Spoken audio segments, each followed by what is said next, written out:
Alan Ruck is a longtime actor who has been in everything from HBO's Succession to playing Cameron in Ferris Bueller's Day Off. The latter is the focus of today's conversation as Alan is taking part in this year's Moontower Comedy Festival by presenting Ferris Bueller's Day Off at the Paramount Theatre on Saturday, April 13th at 3 o'clock. That's followed by a Q&A involving Alan and the audience. You can go to austintheater.org for info or to perhaps snag tickets. And it's a pleasure now to welcome Alan to the show. Alan, thank you so much for the time. How you doing today? I'm fine. How you doing? I'm great. And I don't know if you realize this or not, but this is actually the second time that you and I have a chance to chat. The first time was at South by Southwest a couple years ago when you were there in support of your wife, Mireille, and her excellent AMC show, Lucky Hank. You were just kind of standing off to the side, and I was waiting for Mireille and Bob and some of the other people to pass through, and I asked if you had a few minutes, and you did. It was a very pleasant conversation, so it's great to get to talk to you again, man. I'm glad I wasn't a jerk. That's the main thing. I think that was just about a year ago. Was it only a year? Yeah, you know what? You're right about that. It was a year ago. I was thinking a couple of years because the last 4 have just been a blur, but it was jam-packed. Yeah. Did y'all get to experience much of Austin, or was it very much an in and out trip for you guys that weekend? That one was pretty quick. Mireille years ago, I think about 9 years ago, did a pilot for ABC that was shot in Austin called The Catch. Okay. So we got to be there. We got to be there for I don't know, maybe 3 weeks. I enjoy it. It's a great town, man. It's gone crazy, right? It's just been built up so much so fast. Yeah, the downtown area, all the buildings downtown. I mean, it is a landscape that seems to be changing by the month. There's like 3 or 4 massive skyscrapers being built right now, and this town has always had a sort of keep Austin weird charm. Of course, that's how the slogan goes. It feels a little bit less weird, but that's inevitable with a cool place. We just have to ensure that even if some of that mom and pop charm goes away, that the people who are moving here aren't necessarily bringing their problems with them, because this is a very open-minded place that loves its arts when it's all said and done. Right. Yeah, I know. I enjoyed being there, and I like the vibe, to use an overused word, but I liked how I felt when I was in Austin. I felt very comfortable. Yeah. Well, I know more than a couple of people who are excited about this Ferris Bueller screening that you are hosting on Saturday at Moontower Comedy Festival. It's at the Paramount, which is a great place to see a movie. There's going to be a Q&A afterwards as well. You've probably seen this more times than you cared to admit in your life, but you've also been taking this show on the road too. How cool is it to see a movie like this still resonate with audiences nearly 40 years later now? I know. I think it's a testament to John Hughes, and I think it's all about the respect he had for kids. You know, a lot of teen comedies from every era just don't hold up because they were making fun of the kids, you know, for being sex crazed or, you know, whatever. I mean, just silly stuff. And I just think John was fascinated by kids, and he honored them for being complete individuals, certainly, you know, in transition like we all are. We're all works in progress. But I've said this before, that I think he honored their hopes and dreams and didn't write down to them or talk down to them. And I think that's why they still stand up. So in another interview that I heard you do, you mentioned meeting Hughes for the very first time in the early 80s around the Breakfast Club. Was that because you had actually tried out for the Breakfast Club? Yeah, I started acting in Chicago. I got there in 1979, fall of 79. And a couple of years later, you know, John had already written the Lampoon vacation movies. And he had written the Breakfast Club early on, and he wanted to do it like a little low budget indie in Chicago. And I went in and I auditioned for Bender, which, you know, I wasn't right for. But anyway, I went in, I met him, I read for him. And then during that time, he met Molly Ringwald. And then he just, you know, she became his muse, and he put the Breakfast Club on the back burner, and he wrote 16 Candles for That Girl in a weekend. he was, I don't know that there's anybody that was faster than him in terms of screenwriting. Didn't you say he wrote Ferris in like 7 or 10 days, something like that too? I think it was under 7. I think it was just absolutely a week. He talked to Ned Tannen, who was running Paramount Pictures at the time, and he bounced this idea off of him. I think about Bueller, and Ned said, "Well, show me a script," and then within a week, it was on Tannen's desk. So you quick. read for Bender. You remember the Yeah. the lines that you had to read? Oh no, man! It's 40 years ago. I don't know. I don't know. Hey, did you dig to your inner depths to find the badassness necessary to pull Bender off? I think I did what I could, but clearly it was not meant to be. It went another way, as they say. And learning a Yeah. little bit more about you for this conversation, Alan, I love to hear about your Chicago past. This is actually a running joke for me here in Austin, but I bring up my Chicago past all the time. I had the pleasure of living in Chicago from my early 30s until my late 30s, met my now wife then. We had our first kid there and eventually moved back to Texas, which is where I am from. But I will always cherish my time in Chicago. The city itself is amazing, obviously, but it really helped me to become comfortable in my own skin as a human being. Why Yes. does Chicago hold a soft spot in your heart? Well, I was born and raised in Cleveland, was in a suburb of Cleveland, Ohio, and Chicago is sort of like the big world-class version of all those Midwest cities of Cleveland, Detroit, Buffalo. It has a lot of that. I mean, New York is its own thing, and Los Angeles, being on the coast, it's not. I don't think they're entirely representative of sort of the United States experience. But Chicago has that Midwest vibe, but it is a big, gorgeous, world-class city. Yeah. And when I got to Chicago, I went to the University of Illinois downstate. When I got to Chicago, all of a sudden I felt like all things were possible. Everything that city has to offer. It has a personality, just like New Orleans has a person. New Orleans, the great food, great music, its own sort of patois, its own sort of slang.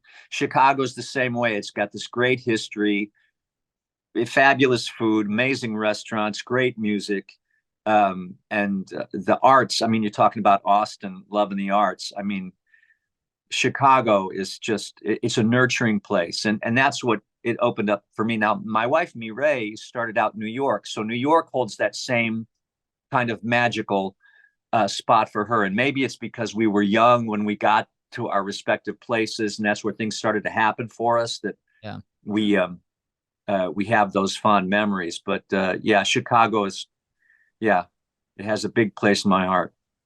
You mentioned all the different places for artistic and expression. Maybe I don't even know if it's an underrated theater. I hadn't heard of it before I moved to Chicago, but the Steppenwolf is a Oh, world-class theater production, and that was part of your initiation into the acting world too, wasn't it? well, I showed up. Those guys are just a couple of years older than me. Okay. And I mean, the original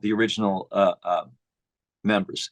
And I got to Chicago. The very first play I ever saw when I got there was a production of Waiting for Lefty, and it was the Steppenwolfers.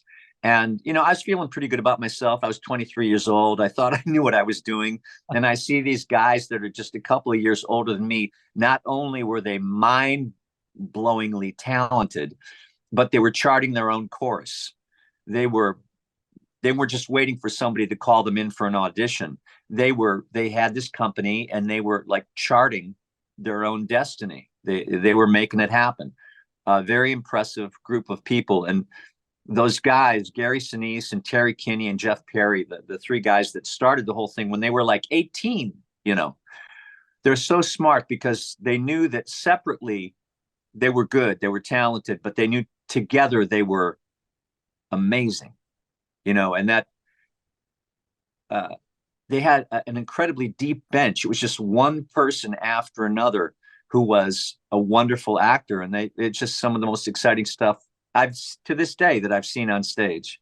And you give Gary and John Malkovich a lot of credit for helping you to understand what the blueprint was for really advancing your acting career too, correct? They really started to blow up. They started to get really, really big right about the time I got to Chicago, like in that next year. And it wasn't too long that they started taking productions to New York. And so I just saw these guys doing great work, and like homegrown guys too. I mean, they weren't real Hollywood, or they weren't sort of part of that New York scene where everybody seems to have a pedigree from Yale or Juilliard or NYU. It's just like they sprung up out of the mud. And so we were all inspired. Every actor of my generation who started in Chicago, incredibly impressed and inspired by the Steppenwolf gang. And it was like, how do you do this? And they just stood up and did it. And it's like, that's how you be an actor. That's how you do it. So with all of that being said, and just thinking about how cool a city Chicago is, and it truly is unique too. I mean, there are big cities in this country that people hold fondly, whether you're talking about a New York or a Los Angeles, a San Francisco. I think Dallas and Houston certainly have their charm. I mean, you could go down the list. Chicago is its own thing. And in my opinion, one of the top two or three as a result of the mix of big city with a sort of Midwestern niceness. Yeah. Does it feel pretty good all these years later to have been such an important part of a movie that still is seen as the seminal film, or in that category of seminal films of what makes Chicago so great as a city? Because you can argue that the Blues Brothers is on that list too. Sure, yeah. Modernized version of that. And I think a more approachable version for the average person watching that film who wants to go do some of those cool things in Chicago eventually. Well, that again, it's all John. It was all John Hughes. I mean, he really adored Chicago, and rightfully so. And in many ways, Bueller is a love letter to his city. But there's just what's not to like about Chicago. Well, here's one thing: the weather. That's the only thing to this day. I mean, I'm an older guy now, and I just don't want to shovel snow, and I don't want to wrap up in 100 layers just to go to the grocery store. So I'm a baby. I live in Los Angeles, and I like it. I like California, but Chicago is certainly one of the prettier cities I've ever seen. San Francisco right now is going through some things because they have an out of control homeless population, and it's a problem for all of us in every big city. You're not in a good place as a city when you have an online map dedicated to the largest amounts of human excrement, like what San Francisco is dealing with right now. Yeah, but I mean, I always thought that maybe San Francisco was the prettiest American city, and it still is. We've all got this homelessness issue to deal with, and we got to figure it out because these people really need help, and it's impacting the quality of life for everyone. So I mean, that's a whole nother story. Well, the hands-off approach is bad for everybody. I completely agree with you, because Austin deals with a version of it as well. Just sure, hearing no evil, seeing no evil by our government officials is an unacceptable quote unquote solution, right? Right. But San Francisco, gorgeous city, and Chicago's right up there.